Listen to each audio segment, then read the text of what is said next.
Share বাজার নিয়ে সরকারের কোনো ভাবনা চিন্তা আছে বলেও কিন্তু খুব মনে হয় না। না, নাই তো। কারণ হলো 2010 সালে সর্বশেষ শেয়ার বাজার পতনের পরে খেয়াল করে দেখেন যে কোনো ধরনের কারেক্টিভ মেজার্স যেটা মার্কেটে নিতে হয় সেগুলো আমরা দেখি নাই।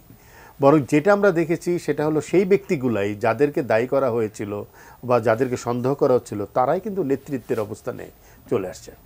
কাঠামোগত কোনো পরিবর্তন আসে নাই এবং সিকিউরিটি এক্সচেঞ্জ কমিশন যে বাইরে অনেকগুলো, আমি বারবার বলি জবাবদিহিতার কথাটা সবসময় বলি, এই যে বিএসইসি এখনকার চেয়ারম্যান শিবলি রুবায়েত সাহেব বিভিন্ন দেশে রোড শো করলেন, কি বিনিয়োগ আনলেন তিনি, এতগুলো রোড শো করলেন, কিন্তু কোথাও কোনো জবাবদিহিতা নাই। উনি কিন্তু করেছেন, কিন্তু এখানে গেছেন সেখানে গেছেন, এটা করেছেন।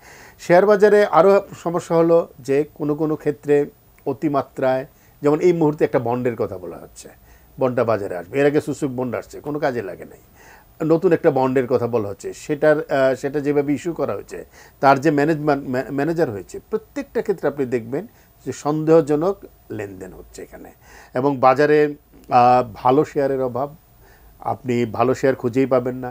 এখানে জেড ক্যাটাগরি শেয়ারগুলোকে নানা খেলাধুলা হয় বেশি, সেখানে ফ্লোর প্রাইস নিয়ে নানা ধরনের খেলা, একবার তুলে দেওয়া হয়, একবার ইম্পোজিট করা হয়, মানে কোথাও কোনো একটা স্থায়ী ব্যবস্থা নাই। পুঁজিবাজারটা যে পুঁজির একটা উৎস হতে পারে শিল্পায়নের জন্য, চিন্তা ভাবনাটাই ধারণার মধ্যে নেই, পুরাটাই ব্যাংক নির্ভর করা হয়েছে এবং ব্যাংকের টাকাটা যেহেতু সহজে মারা যায় সেটা হয়েছে।